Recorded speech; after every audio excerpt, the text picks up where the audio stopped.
네, 함께 읽겠습니다. 예수께서 이르시되 가라 내 믿음이 너를 구원하였느니라 하시니 그가 곧 보게 되어 예수를 길에서 따르니라. 아멘. 네, 오늘 마가복음 10장 말씀을 가지고 다시 보기를 원합니다 라는 제목으로 말씀을 나누도록 하겠습니다.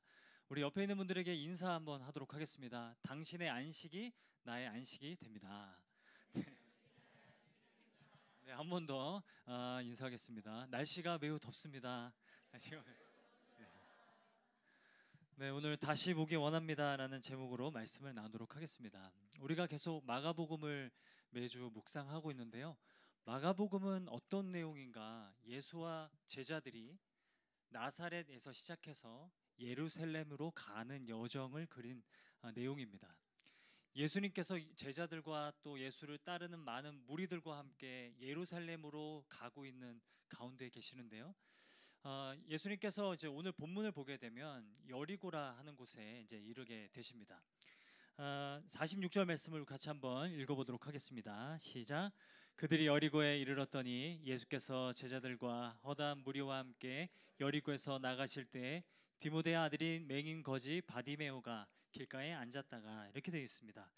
여러분, 여리고라는 곳은 이제 구약 성경에 나오는 그 여리고 성읍이 아니라 그 근처에 새로 재건된 여리고 도시였습니다. 이곳은 헤롯 왕이 이제 재건한 곳이고요. 그곳에는 이제 오아시스가 있었다고 합니다. 그리고 헤롯 왕의 궁이 있었던 곳이었다고 합니다. 그래서 비교적 잘 사는 곳이었기 때문에, 부유한 도시였기 때문에 그 주변에는 이제 구걸하는 사람들이 많았죠. 그런데 이제 구걸하는 사람들 중에 바디메오라고 하는 그 맹인 거지가 있었다라는 것이죠. 예수님이 이 바디메오를 만나시는 사건이 오늘 우리가 읽은 본문의 내용입니다. 그런데 여러분, 오늘 우리가 읽은 본문의 내용은 그저 예수님이 한 시각 장애인을 고치셨다라는 내용을 넘어서 어쩌면 우리의 인생 가운데도 우리가 어떤 어둠을 만날 때가 있다라는 것을 말씀하는 내용이기도 하다라는 것이죠. 우리도 본문에 등장하는 이 바디메오처럼 인생의 어둠을 만날 때가 있고, 인생의 고난을 만날 때가 있고, 그리고 고통을 만날 때가 있다라고 말씀하고 있는 거예요. 여러분, 슈테판 츠바이크라는 작가가 있습니다. 오스트리아 사람인데 이 사람은 2차 세계 대전을 직접 몸소 겪었던 사람입니다. 그래서 이제 나치를 피해서 이제 영국과 미국으로 망명했던 사람인데요, 작가인데요. 이 사람이 쓴 어두울 때에야 보이는 것들이 있습니다라는 책이 있습니다. 이 책을 보면 이렇게 얘기합니다. 우리가 대낮에는 별을 볼 수 없는 것처럼 우리 인생에 밤이 와야만 우리가 깨달을 수 있는 게 있다고 이야기합니다. 우리 인생에 고통이 오고 어려움이 오고 외로움이 오고 고난이 와야만 우리가 깨닫고 이해할 수 있는 것들이 있다라고 이야기하는 것이죠. 그래서 우리의 인생 가운데 갑자기 닥친 어두움은 그냥 우리가 견디고 이겨내야 되는 좌절의 시간이 아니라 어쩌면 우리 참된 모습을 발견하는 시간이다. 이렇게 이제 책에서 이야기하고 있다라는 거예요. 여러분은 어떠신가요? 여러분은 여러분의 인생 가운데 어떤 어려움을 만나시고 또 어떤 어둠을 만나보시고 그리고 어떤 외로운 시간들을 만나셔서 그 안에서 하나님이 여러분의 삶을 통해서 깨닫게 하시는 것이 무엇입니까? 그리고 그 어둠에서만 여러분이 알게 되는 것들은 무엇입니까? 그리고 내가 평소에는 소중하다고 여기지 못했지만 그 어두운 시간들을 통해서 다시 한번 이것이 나에게 소중했구나라고 여겨지는 것들은 무엇입니까? 오늘 말씀을 통해서 우리 인생에 우리가 잊고 살았던 소중한 가치를 다시 회복하는 그 은혜가 저와 여러분 모두에게 임하기를 주님의 이름으로 축복합니다. 오늘 본문에 나오는 그 바디메오라는 그 맹인에게는요, 어쩌면 그의 긴 어둠의 시간 속에서 그가 평소에는 소중하게 여기지 못했지만 깨달은 것이 분명히 있었습니다. 여러분, 오늘 본문 말씀을 요약한다면 바디메오가 어두움의 시간을 통과하면서 깨달았던 것이 무엇이냐면 눈에 보이는 것이 전부가 아니라는 것입니다. 여러분, 눈에 보이는 안정감이 전부가 아니라는 겁니다. 때로는 눈에 보이지 않지만 우리의 삶에 더 크게 참되게 다가오는 안정감이 있다는 것을 말해주는 것이 오늘 본문의 내용이라는 거예요. 여러분, 그 어둠 속의 대화라는 그런 전시가 있습니다. 제가 예전에 회사 다닐 때인데요, 회사 팀원들과 함께 이 어둠 속의 대화라는 전시를 다녀온 적이 있습니다. 그때 이제 신촌에서 이 전시를 했었는데요. 이제 한 팀을 이루어서 이제 빛이 완전히 차단된 그 방 안에 들어갑니다. 그래서 그곳 안에서 이제 그 가이드, 로드 마스터라고 하는 가이드의 음성 안내만 따라서 이렇게 방을 탈출하는 그런 일종의 방탈출과 같은 그런 전시가 있었어요. 그래서 거기에 참여하게 되었고 이제 회사 팀원들과 함께 그곳에 이제 가게 되었는데 그곳 안에는 이제 전혀 이제 앞을 볼 수 없으니까요. 이제 모두가 다 그 암실에 이제 들어가게 되는데 그곳에는 또 횡단보도를 건너야 되는 곳도 있고 그리고 공중전화 박스 안에 들어가 봐야 되는 곳도 있고 방 안에 들어가야 되는 곳도 있고 그리고 카페에 가서 또 음료를 주문해야 되는 곳도 있고 그 다양한 체험들을 100분간 하는 거였습니다. 근데 여러분 딱 들어가니까 눈을 떠도 아무것도 안 보이니까요. 처음에 딱 드는 감정은 답답함이고 두려움이었던 것 같아요.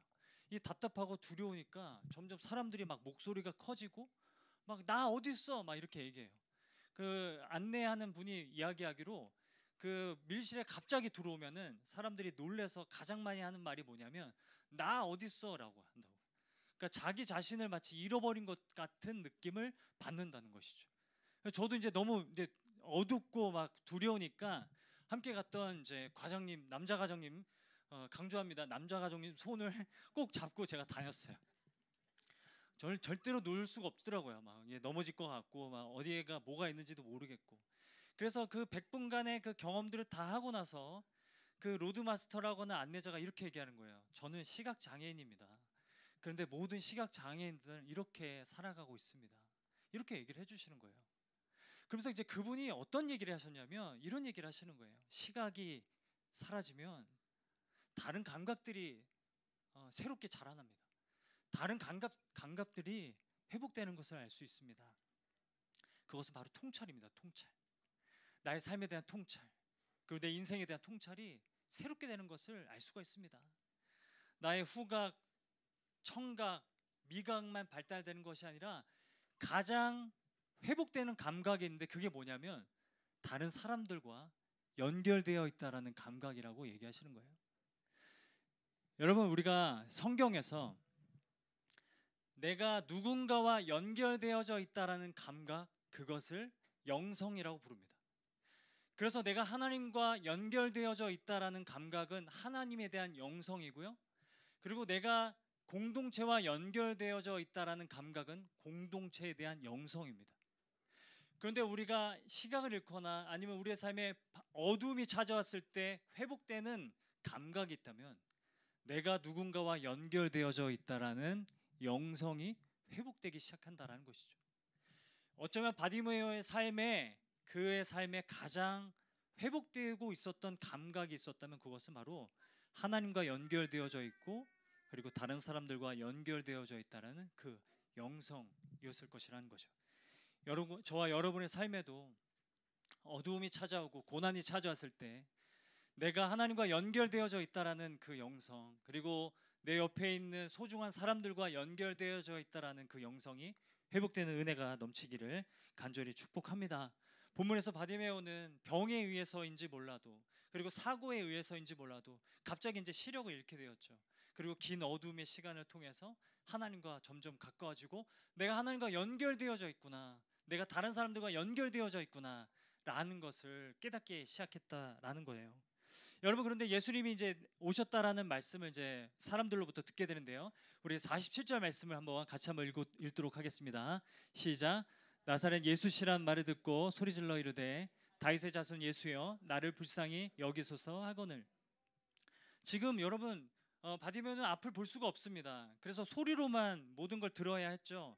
그런데 나사렛 예수가 왔다라는 소리를 들었어요. 그런데 뭐라고 외치냐면 다윗의 자손이라고 외쳐요. 제가 여러분에게 질문 드리고 싶은 건 이건데 나사렛 예수가 왔다라는 얘기를 들었는데 왜 이 바디메오는 다윗의 자손이라고 외쳤을까요? 어떻게 나사렛 예수와 다윗의 자손 예수라는 것이 연결될 수 있었을까요? 그것은요, 누군가가 바디메오에게 말씀을 전해 주었기 때문이라는 것이죠. 여러분 어떤 말씀을 전해 주었느냐? 여러분 예수님께서 공생의 사역을 시작하시면서 나사렛에서 회당에 이르러서 이사야의 글을 펼치시면서 읽으시고 선포하셨던 말씀이 있습니다. 그게 누가복음에 나오는데요. 누가복음 4장 18절 말씀입니다. 우리 여기 말씀도 우리 같이 한번 한 목소리로 읽도록 하겠습니다. 시작.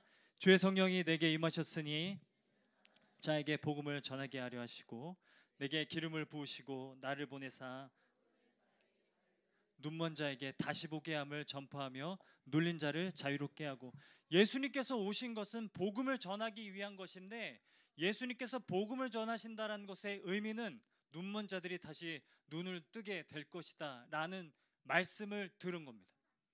이 말씀을 붙잡고 어두운 시간을 통과하고 있었던 겁니다. 이 맹인은요, 다른 어떤 것을 의지하고 다른 어떤 것을 안정감 삼고 살아왔던 것이 아니라 오직 들려지는 하나님의 말씀에 안정감을 두고 살아왔다는 것이죠. 중요한 것은 무엇이냐면요, 우리의 인생에 있어서 눈에 보이는 안정감보다 더 중요하고 참된 안정감은 보이지 않지만 들려지는 하나님의 말씀에 대한 안정감인 줄을 믿습니다. 여러분, 이것이 우리가 그리스도인들이 붙잡고 살아가야 하는 안정감이라는 것이죠. 여러분, 이 말씀을 우리의 삶에 한번 비춰볼 수 있기를 바랍니다. 우리는 어떤 안정감으로 살아가고 있는가? 우리는 눈에 보이는 안정감이 굉장히 중요한 거예요. 저도 그렇습니다. 눈에 보이는 안정감 있죠. 숫자로 표시되는 안정감들, 통장에 이 잔고요, 이런 거 보면은 여러분 안정감이 들지 않습니까? 별로 안 드시나 봐요. 한 달에 하루만, 한 달에 몇 시간만 그 안정감을 우린 누리죠. 그리고 통장에서 돈이 빠져나가면 또 안정감을 잃어버리죠. 저는 또 책장에 가득 채워진 책을 보면서 항상 안정감을 느꼈습니다. 집에 책이 많구나, 이런 걸로 안정감을 느꼈는데 요즘에는 좀 불안하고 안정감이 사라지는 것 같아요. 여러분, 저마다, 사람들마다 눈에 보이는 안정감, 내가 소중하게 여기는 그런 안정감들이 다 있다라는 거예요. 여러분, 그런데 그런 것들이 사라지고 눈앞에서 사라질 때마다 우리는 불안함을 느낄 수밖에 없는 거죠. 그런데 오늘 본문이 말해주는 것은 무엇이냐면, 눈에 보이지 않지만 들려지는 하나님 말씀에 대한 안정감이 참된 안정감이라고 말씀하고 있다는 거죠.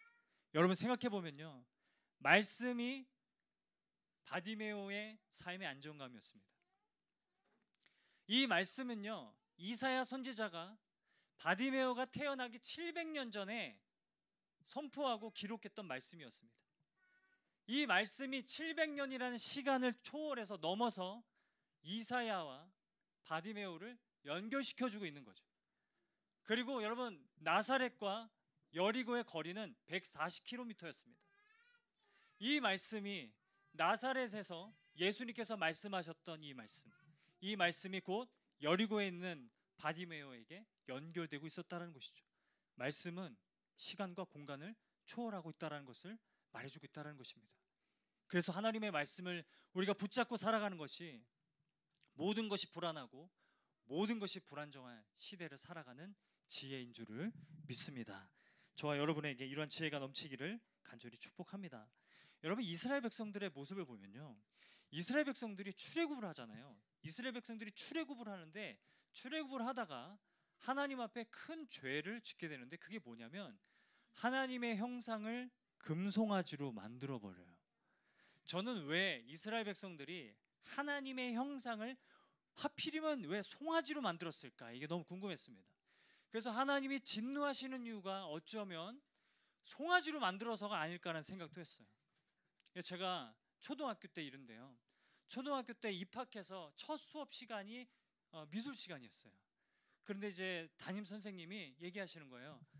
선생님 얼굴을 여러분 그려보세요 하는 거예요. 그래서 저 열심히 그렸죠. 선생님 얼굴을 굉장히 자세하게, 현실적으로 그렇게 그렸죠. 그랬더니 이렇게 선생님이 막 돌아다니시면서 이렇게 보시다가 제 책상 앞에 오시더니 저한테 그러시는 거예요. 너 이렇게 그릴 거면 학교 나오지 마. 이렇게. 너 선생님이 이렇게 그릴 거면 학교 나오지 마. 이러시는 거예요. 저는 사실대로 그렸거든요.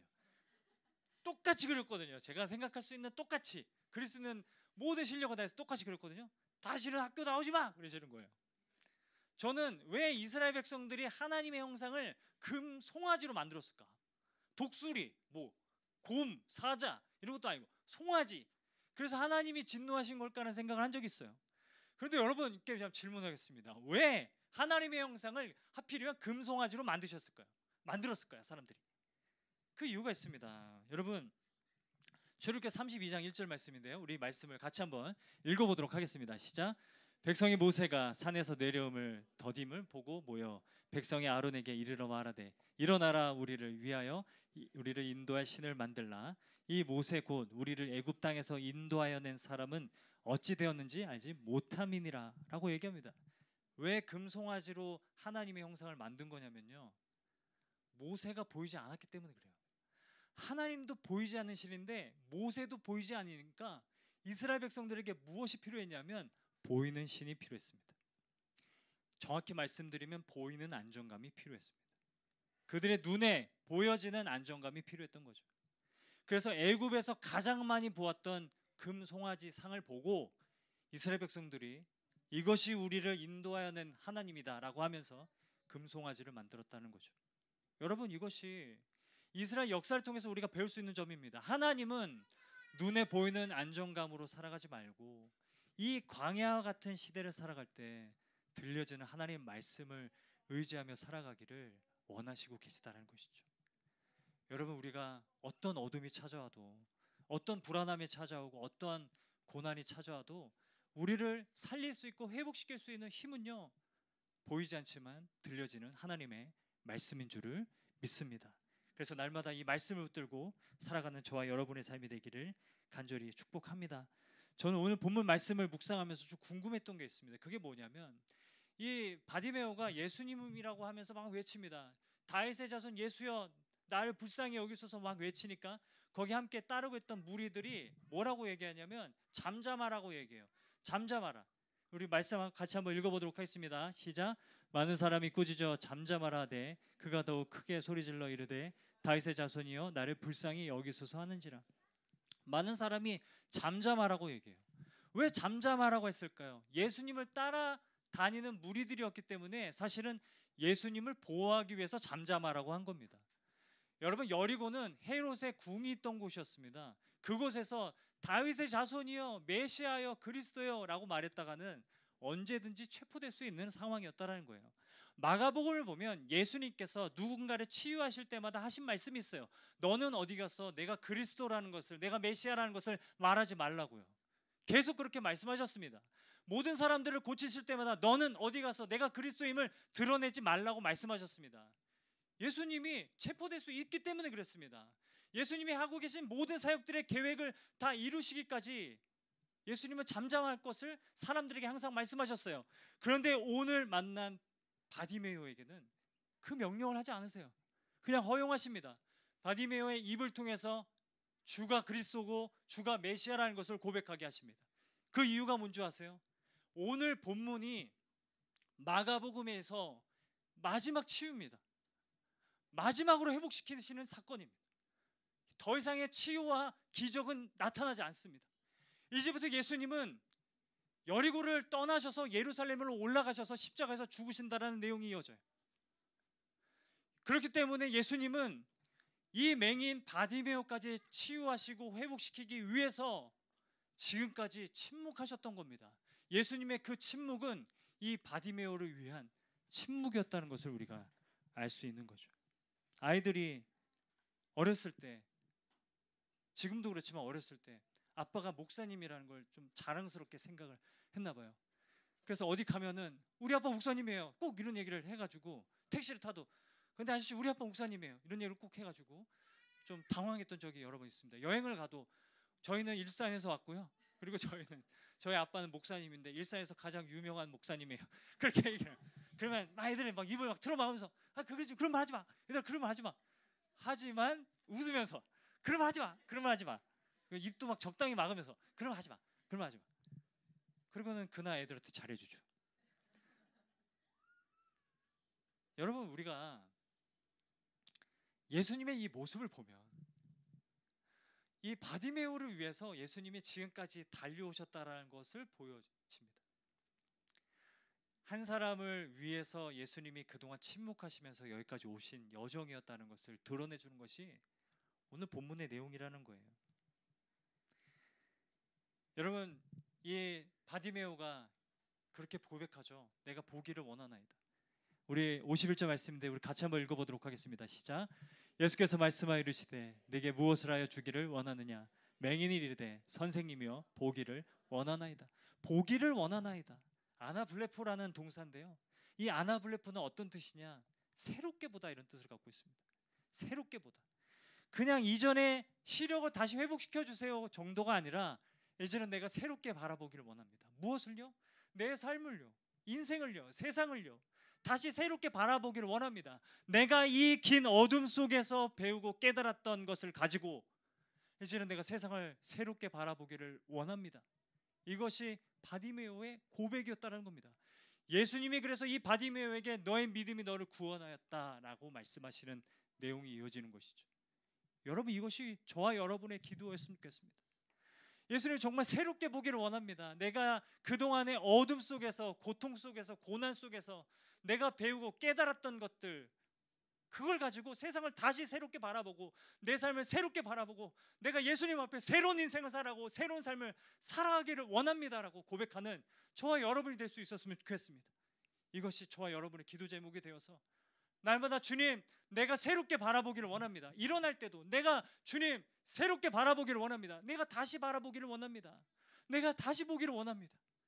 어둠을 거치고 모든 고난을 거칠 때마다 우리가 항상 주님 앞에 내가 새롭게 바라보기를 원합니다 라고 고백할 수 있는 저와 여러분의 삶이 되기를 간절히 축복합니다. 단순히 지금의 고통, 고난만 해결해 주세요가 아니라 주님, 배우고 다시 올라와서 새롭게 바라보며 주님을 더 알아가고 이 세상을 새롭게 바라보며 내 인생을 새롭게 바라보기를 원합니다. 이것이 저와 여러분의 도전이고 긴 싸움이 될 수 있었으면 좋겠습니다. 여러분, 인터스텔라 영화 보셨죠? 안 보신 분들이 있을 거라고 생각하는데 이게 첫 장면입니다.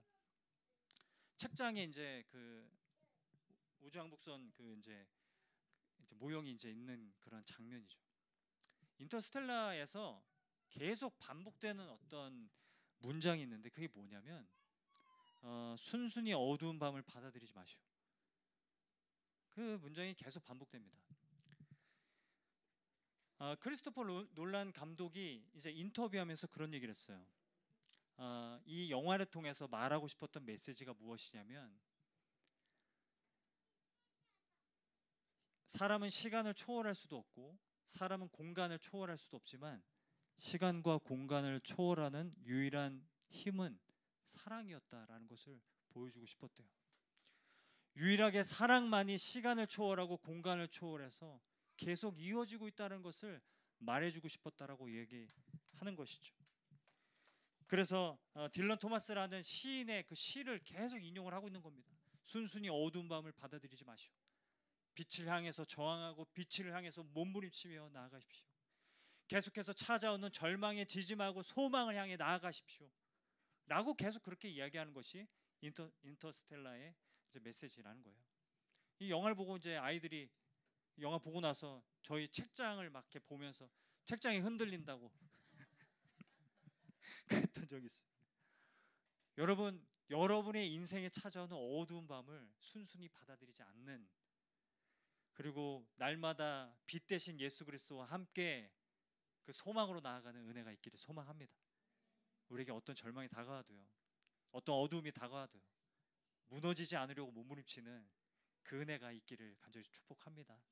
옆에 있는 분들에게 이렇게 인사 한번 했으면 좋겠습니다. 순순히 어두운 밤을 받아들이지 마시오. 네.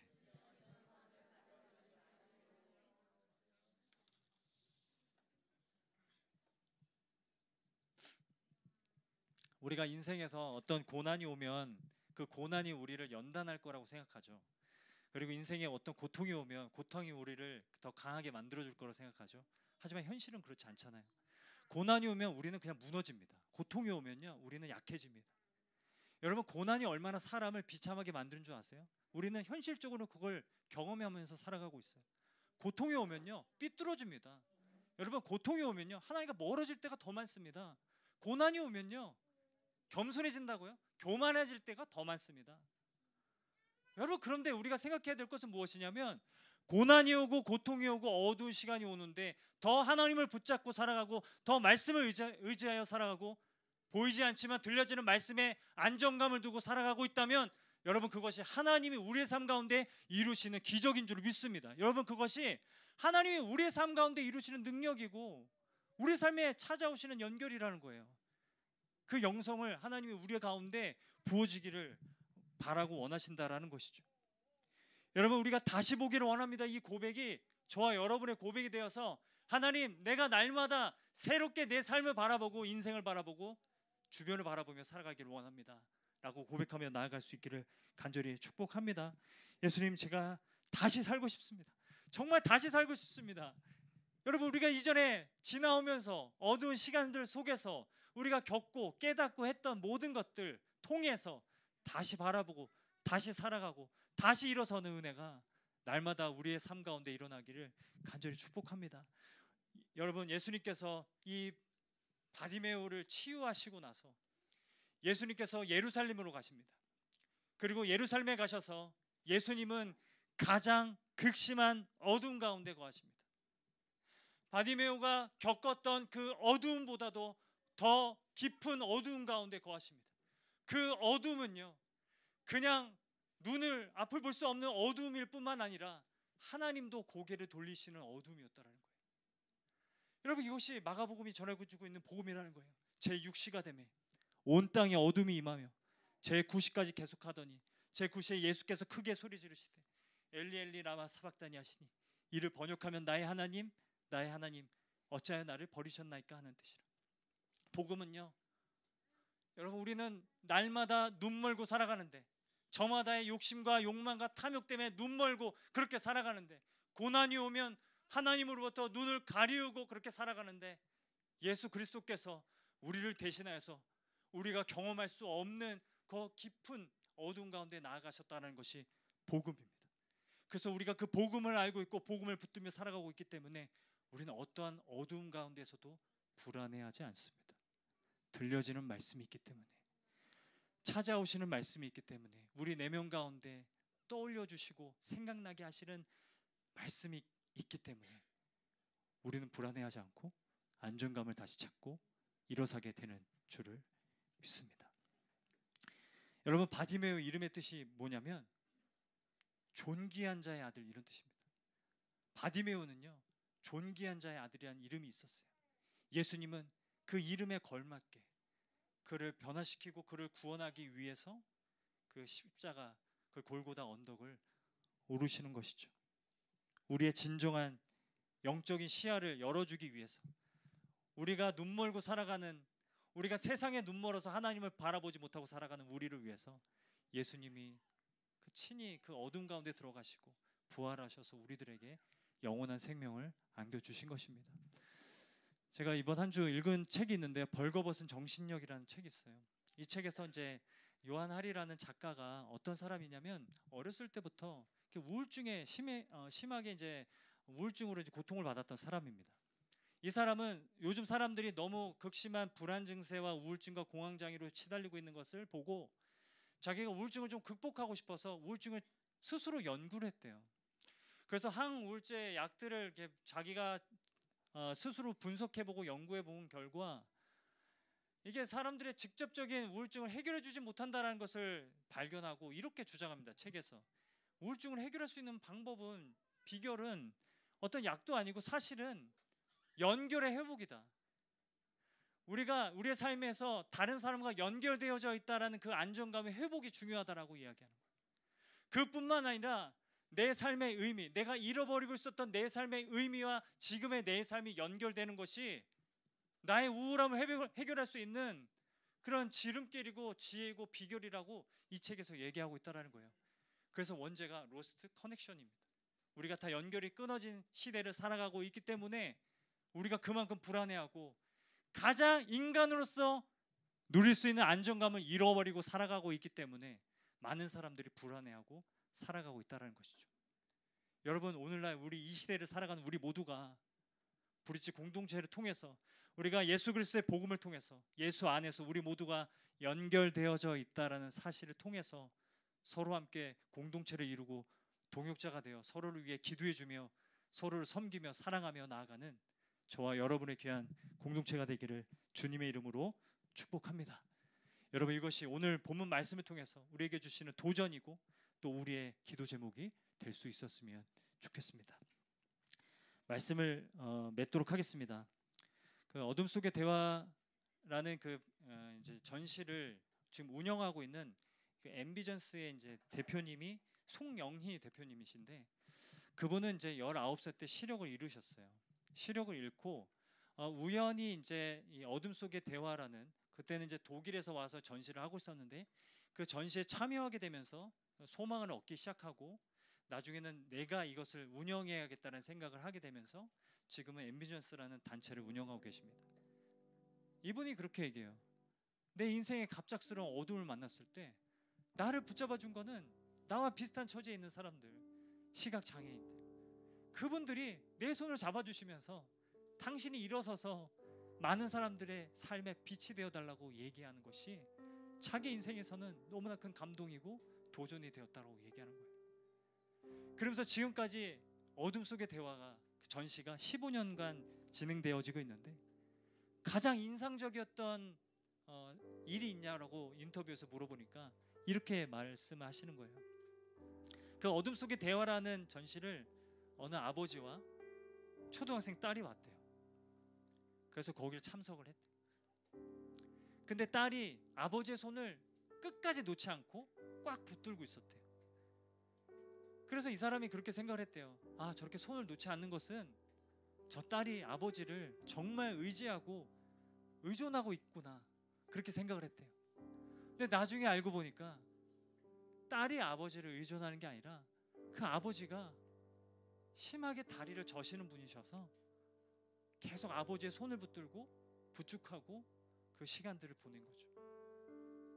어둠 속에서 우리는 좌절하고 무너지지만 또한 그 속에서 우리는 우리가 평소에 잊고 있었던 것을 발견합니다.